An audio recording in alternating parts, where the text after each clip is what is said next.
See if we can get somebody to jump in here. Middle of the day. So,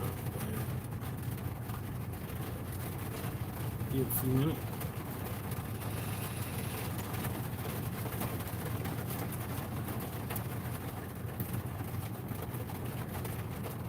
Okay, we got one check down, one check down. Get a minute, get a minute. All right, we got three. All right. What's up, y'all? What's up, y'all? Where y'all at? Let me know where y'all at real quick.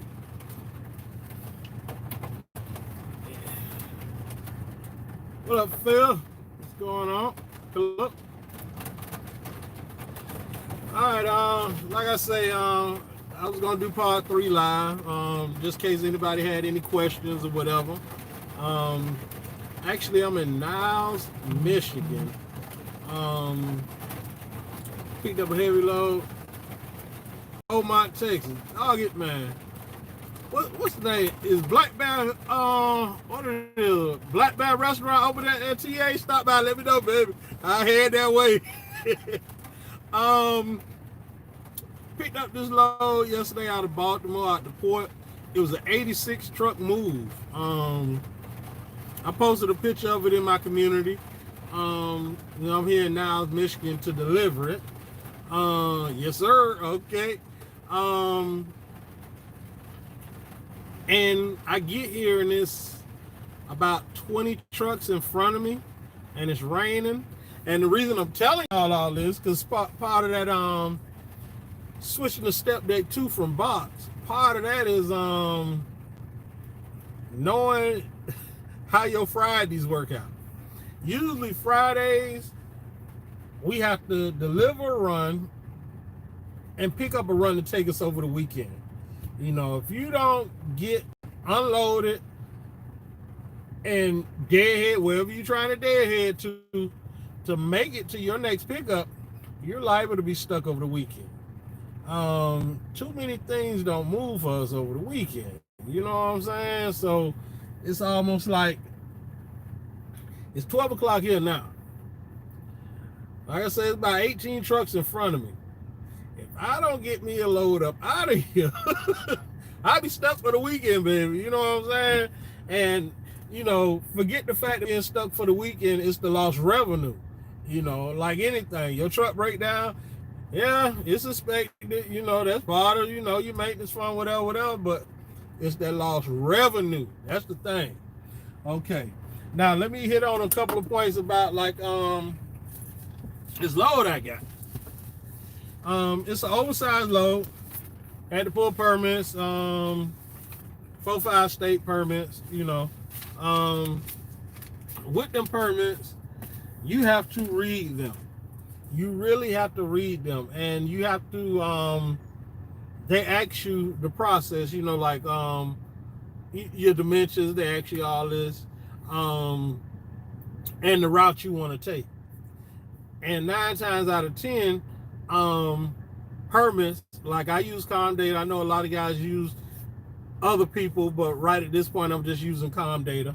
I heard it's other people get your permits faster because sometimes you can wait up to a whole day or 2 days for permits, you know, depending on how much that state backed up, as well as, you know, however Comdata handle their business. But anyway, howdy who.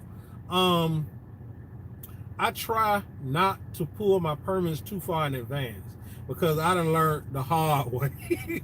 I have got a oversized load before from Utah to Florida. The lady told me if dimension was gonna be like I don't forgot, like 9.6 or something like that, you know. I pulled the permits. Yo, what's up, you?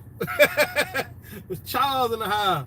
I pulled the permits from Utah to Florida. So however many states that is, I get there. The actual piece might have been 8'9" at one section. Probably was 8'7" at one section. And the way I had them loaded, kind of cocked, now a bit of it hung over. I pulled all them permits and didn't need to. So at this point, I just try to pull my origin state permit. Now, saying that, it depends on where you at. Um, who this? Hometown was good. I'm coming to join. Okay, come through, come through. Um, like I pulled the permit from Maryland. I pulled that and I pulled Pennsylvania because I know, Maryland ain't that big. Soon as you right there in Pennsylvania, so I made sure I pulled those two permits. Okay, and I pulled them that same day. And no, I pulled them the day before. I picked up the load the next day. I ordered them two the day before. Okay. All right. Now, doing that, I do Pennsylvania right there. And then I pulled the rest of my permits, which was a good thing because it depends. Now, the reason I say it was a good thing, they told me it was a 10-foot wide load. Okay. I pulled the permit 10-foot wide in Pennsylvania and 10-foot wide in Maryland. Now, once I got there and I measured it, the thing was like 9'1". No, it was, 9'1". The widest point was 9'1". So just a little bit on each side, which helped me out in certain states, because certain states 10-foot wide can't ride on the turnpike. So that was a good thing. I waited till I got there to pull my permits. Now back to the permits again. Once you make it to SD2 or whatever you try to do, read your permits, read them carefully, because there's certain highways they want you to take due to construction, whatever the thing may be. Okay, now with that, if you miss a turn, a lot of times they got you on them U.S. highways, because some of the interstates don't want you to haul wide loads on them in certain states. There ain't no U-turning, baby. Ain't no U-turning. Like I know, you be looking for a church on one of them back roads to swing in their parking lot to get back around to where you need to get to. But also read your permits and use your discernment, because I experienced it today with my Michigan permit. It said get on I forgot the name of the road, 495, 485, 475. It said take it east. Knowing good and well I'm traveling west. It said take it east. I followed the permit. Yep, gangsta had to make a U-turn. But no, it wasn't a U-turn on the interstate. I got out the exit, came back around, got back on. So even they make mistakes, you know what I'm saying? So be careful on that. Now back to what I was saying about a learning curve for me. I would never schedule a wide load delivery on a Friday again. Because, sometimes, they have to get a crane or whatever type of special equipment they got to get it off with. And like I say, I'm standing a chance of being stuck like Chuck over the weekend. You know what I mean? And that's not a good thing. That's not a good thing. Let me run through this real quick. I don't think nobody had nothing. All the reason I really jumped on here was for a Q&A, and I'm killing time. But I know it's 12 o'clock. If y'all out west, still early over there, so probably I did good last time. I had 20 people in my live feed last time. But I appreciate all 8, 9, 10 of y'all up in here today. I appreciate that. But touching back on a couple of other things, like the equipment, like I was saying before, your initial investment is what you will set yourself up to do.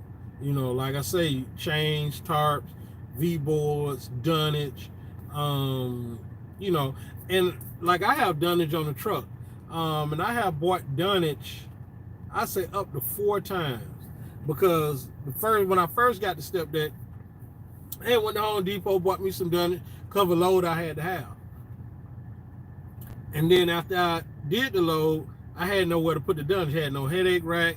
I would chain it to the board. You still thinking about getting them around? Yeah, I'm gonna have to wait till I get my own deck, because you can't put ramps on Landstar decks. But if you and got you a deck before, you see them little brackets there, you see somebody to put ramps on there before. So if you come up with a deck that got the brackets, just go get the ramps, and you already got the brackets slide on. But gangsta ain't tell you that. Okay. Mr. J, what up? What up? um, like I say, with that equipment, your initial investments determine what you got to do. Oh, back to the dunnage. What I was saying about my dunnage was the fact of I hardly ever use it, but it's gonna be times that you need it. You know, just like ramps. What was your equipment cost when you started and was heading part of the transition? My equipment cost when I first started was $1,200 off a Facebook purchase, and I think I spent another $300 in chains. And I got the chains right there outside of Fort Worth. It's a place they'll give you a booklet in class and tell you, you know, you can get your stuff from here, XYZ. But long story short, my $1,200 purchase consisted of a basic headache rack, not the enclosed one like I got now. I want to say I got 2 6-foot tarps. I got 12 ratchets, all kind of straps, just stuff like that. Hold on 1 second, y'all. I apologize. Hold on.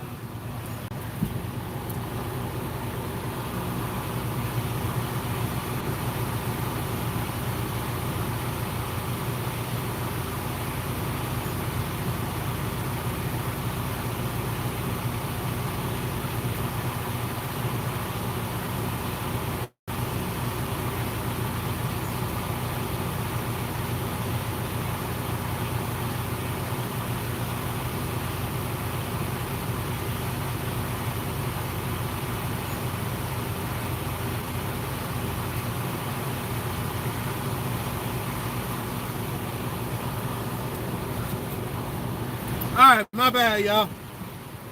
Had to hold me Jimmy John's real quick since, like I said, I'm sitting here stuck like Chuck, waiting to finish unload. But back to my initial purchase. My initial purchase, like I said, I was able to acquire a lot of stuff, and I went to go buy chains. So altogether, I probably was out $1,300-1,400. But my investment wasn't that big, and I got that advice from L Boogie.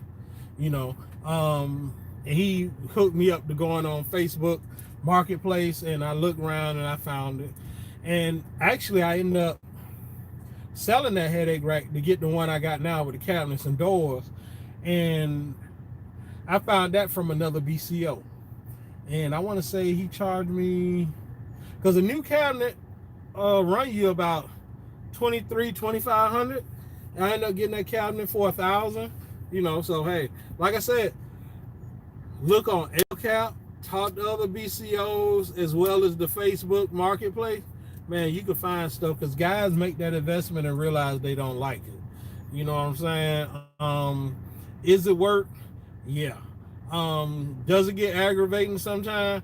Hell, you get aggravated with the shippers and receivers, you know, bumping the dock. So it is what it is. You know, like I say, it's a whole different animal. You know, if you picking up a load Monday and you got to deliver that load Tuesday, try to knock out all the miles Monday. You know what I'm saying? So you can deliver early Tuesday to see where you want to deadhead to. Because some people say gangster crime. I'm not hollering a dollar shit. Point blank. You know what I'm saying? So if I have to stretch my search radius out to 250, 300 miles, deadhead them 4 hours to go get a load, gangster will do it. Some people say, hey, you're deadheading, that bring it down. Hell, if I ain't got nothing on the deck, I'm getting great MPG, baby. I mean, one time I deadheaded out of Colorado. All got stuck over the weekend. This one particular time, a load was pulling out Sunday out of Oklahoma. I was in Colorado Friday, laid in my bunk, and just checking out the board, and turned around. A load popped up on the board. I want to say the load was paying like $5,000 or $6,000 to go from outside of OKC, some little country town, down into California. And when I did that, hold on, yeah, the equipment page on Facebook coming here. Yeah, it do, Philip. um, so I ended up deadheading 600 miles. So I did talk to the dude that Friday, told him my situation, and he kicked me in like $300. On top of the line haul, he kicked me $300 to deadhead because they had to move that stuff. Had to turn down a phone call. Somebody didn't know I was live. So I deadheaded all day Saturday. I would take a deadhead. Some people talk crap about it, and if you let the agent know and they trying to move that load, you know, they'll help you out on the deadhead a lot of the times, you know. So it is what it is. Like I said, trying to get you a load that same day. You know, some guys will deliver a load and wait the next day. And I have done it, you know. I deliver a load 11, 12 o'clock, wait the next day. That's the nice part about open deck too. A lot of times y'all bought them docks, you have set appointment time. A lot of time with us, they're open to close hours. So, you know, that's more leeway that we get doing the step deck. But like I say, the downside to that, on the weekends, you're stuck. Storm, what's up with you, man? Hey, y'all go subscribe to Trucker Storm channel. So they give you a lot of leeway on open deck as far as delivery time. Now they do have set appointment times when you're dealing with cranes.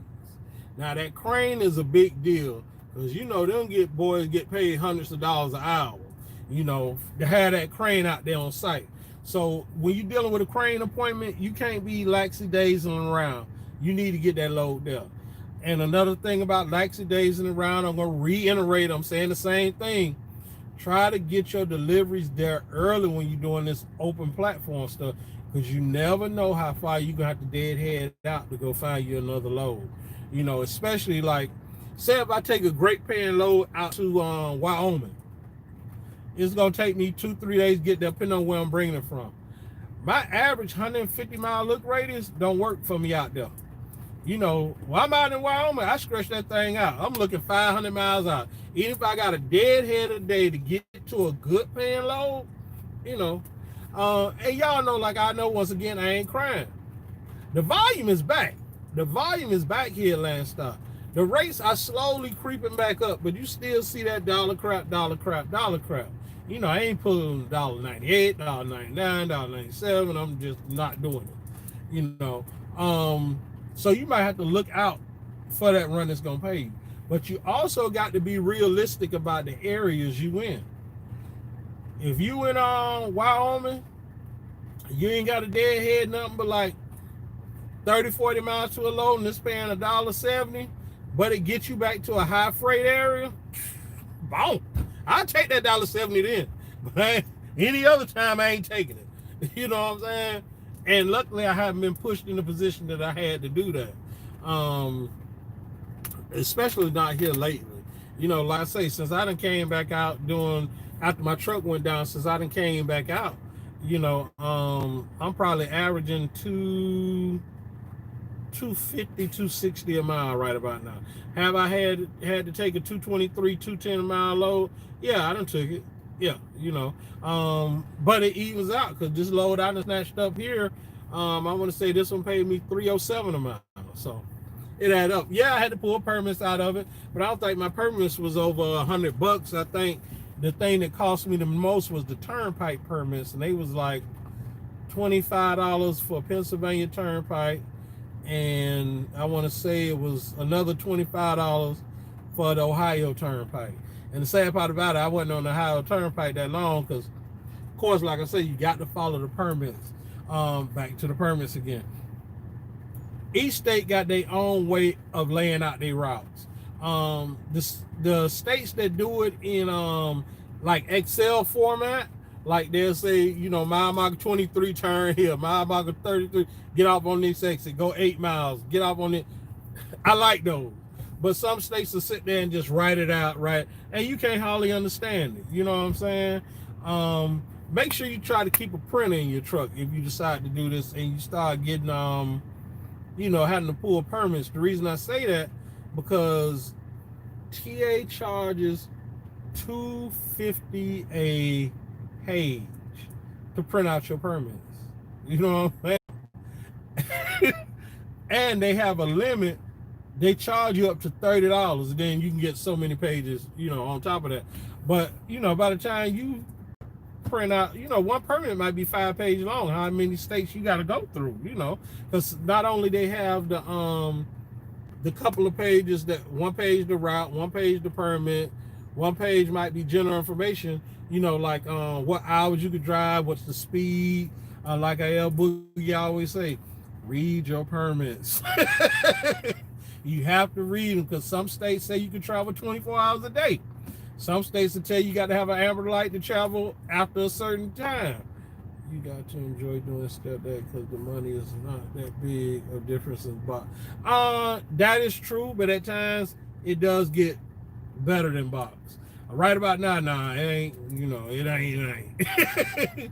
But I know guys that's home that does this. I got a printer for Sam Club for $45. Bombay. Bama Boy Trucking. Okay, what up with you? What up with you? Get it, Greg. Yo, shout out. It's hit and miss over here with Step Deck. Like I say, it's still some good loads out there. You just have to be patient. And don't be too patient and unrealistic. Because y'all saw about 2 weeks ago, hell, I got stuck over in that BMO area, waiting on a load, waiting on a load, and I was dealing with an agent and he screwed me over, whatever it was, Actually, I'm getting ready to take some time off. I found the $7,000 load leaving out of this area today, heading over to Central California. Believe me, your boy gangster would have took it. But I got to be in place. My birthday the 17th, so taking some more time off, so I couldn't take it. Because I think it delivered on the 14th, and I think I'm out of here on the 15th. But it is what it is. But that's it. That's gonna be the end of that. I ain't gonna make this long, but anybody got any more questions? Oh, real quick, let me get back to the printer. I bought a printer and paid about what you paid, the $45. Box over here, Landstar is booming up. Yeah, I need to look at them. I had to drop my deck for a little while, find me an SOS load, drop the deck in the yard, find me an SOS load, and snatch me a box up real quick and run it. But got a print in the truck, and for some reason the heads just done dried out. So that's why I ended up paying all that money to get my permits printed out. It cost me, but it is what it is. All right, y'all, like I said, once again, finna get up out of here. Appreciate y'all following me. Hit like, subscribe, follow me on Facebook. For the ones that do follow me on Facebook, Gangsta posted a 25-year ago photo on my Facebook page. Y'all go check that out. Nathan Galloway on Facebook, Gangsta G 1969 on Instagram. And like I always say, if you're on that PlayStation, Gangsta G 1969. Once again, it's your boy Gangsta G-Way. Peace. I'm out, y'all. Be safe.